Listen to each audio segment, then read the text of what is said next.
Hi there, it's Anna McKinley here. Thanks for joining me. I do hope that your week is going well.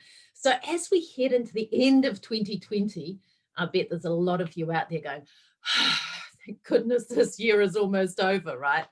And then we're heading into a new year, 2021.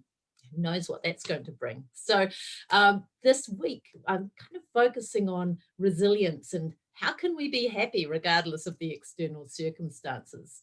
Because it's really interesting. I spent a lot of my life not happy. I didn't even realize how not happy I was until I actually learned that I can actually create happiness in my own life. I don't need to wait for life to serve it up for me.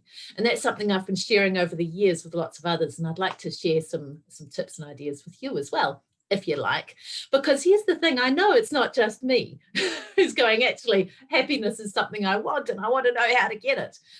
If you do a Google search on how to be happy, 4.85 billion results. There's almost 5 billion results there out on the Google web for how to be happy. So this is something a lot of people are looking for. If you search for how to be happy on the Kindle store, over 2,000 results. So I know I'm not alone in thinking, what are ways I can create more happiness in my life and in the lives of the people I care about. So I've been obviously focusing on this topic for a number of years. And there are a whole lot of people who've actually been studying this concept of happiness from a scientific point of view as well. Where do emotions come from and what makes us happy? And when we look at those people who are happy and achieving and having a great life, what are they doing that the rest of us aren't? So I'd actually like to share with you today a model that Martin Seligman developed. He started by researching happiness, and he actually expanded that concept out to well-being. So we're talking here about psychological and emotional well-being, or our mental and emotional well-being, which is a bit of a broader concept than happy. When you think about it, happy means different things to different people. But this idea of well-being it's about, what does it take for us to live a life that we can look at and say, I'm living a great life. I love my life. I'm in love with my life. It's fabulous. Because there are specific things that we can actually focus on and point to that will boost our level of emotional and mental well-being in our life and translate into greater feelings of happiness. You like the sound of that? Then you're in the right place. Because the good news is these are all things that we can actually intentionally focus on and build up in our lives. Now, a little health warning. It's kind of like the shampoo ad. It will happen. It won't necessarily happen overnight, but every little thing that we do is going to make a difference. So in all of his work and research, Martin Seligman and his other colleagues in the field of positive psychology have identified 5 key elements that contribute to our mental and emotional well-being. And I want to be really clear here. We're just focusing on the mental and emotional side, not the health and well-being, the physical side of it.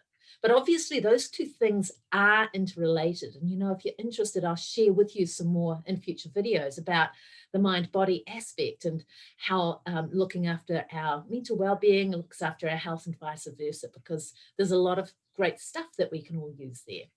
But for today, I'm focusing on the mental emotional side. So the model I want to share with you is what Martin Seligman and others have developed.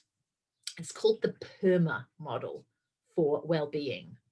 PERMA, obviously, is an acronym, and you can probably see it up on the whiteboard behind me. They've identified through extensive research that there are 5 things that each independently contribute to our feelings of well-being. Now, that's good news, because it means first there are 5 levers that we can use to create greater feelings of well-being in our lives. And the other thing is that they each independently contribute. So we don't have to feel like we've got all 5 under control. Any improvement in any one of these areas is going to have benefits for us. So personally, I like the sound of that, having a few tools in my toolkit. Let's talk about what those 5 elements are. The first one is positive emotions. As human beings, our default setting actually is to be more negative than positive. It doesn't really serve us this well in today's modern world, where actually If we're positive and the more optimistic we are, the healthier we tend to be, the longer we tend to live, the more we tend to earn, the more successful we tend to be in our careers, we have better relationships and all of that stuff. So there's a lot of positive benefits to nurturing positive emotions.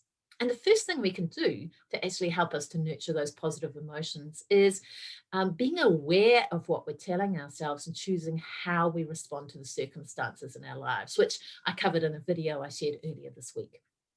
So that's the first thing, positive emotions. The second one is engagement.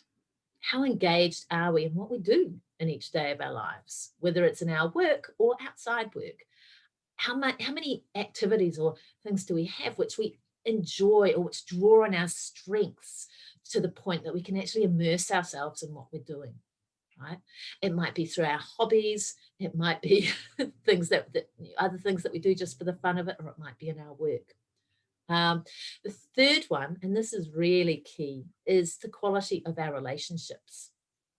There's a huge amount of research that shows that having some good quality relationships and a social support network, if you like, in our lives is incredibly beneficial for us. So it doesn't necessarily mean having a lot of really in-depth relationships, but it means having some good quality relationships, people that we know that we can talk to, that we've got that relationship that we can actually interact with others in a caring way, even if it's just one person.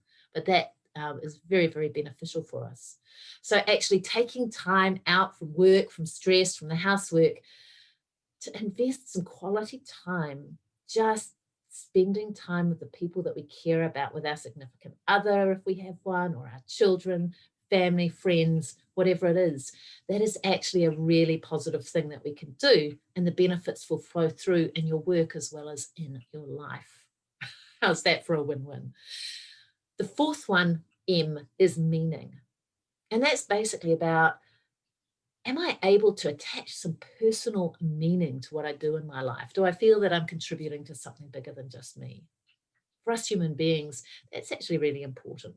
And last but not least is having some kind of sense of accomplishment in our lives. Having the sense that actually, yeah, I achieved something today. Being able to end each day with a feeling of accomplishment, or yes, I achieved something, creates an incredible momentum for us in our lives. Now, the good news is there are things that we can do to boost all of these areas. But a useful thing to do for a start is just thinking about those 5 elements: positive emotions, level of engagement, quality of relationships, extent of meaning in our lives, and the sense of accomplishment we have in our life.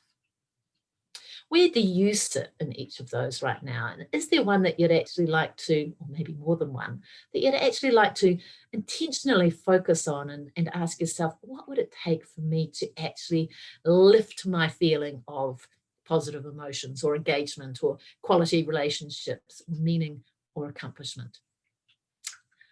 Please scroll down now, share your thoughts, responses, reactions to this in the comments below.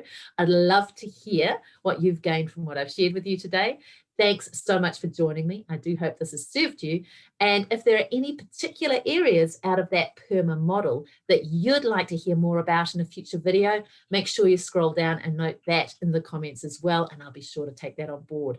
Thank you so much. You have a great day, and I'll see you again soon. Bye for now.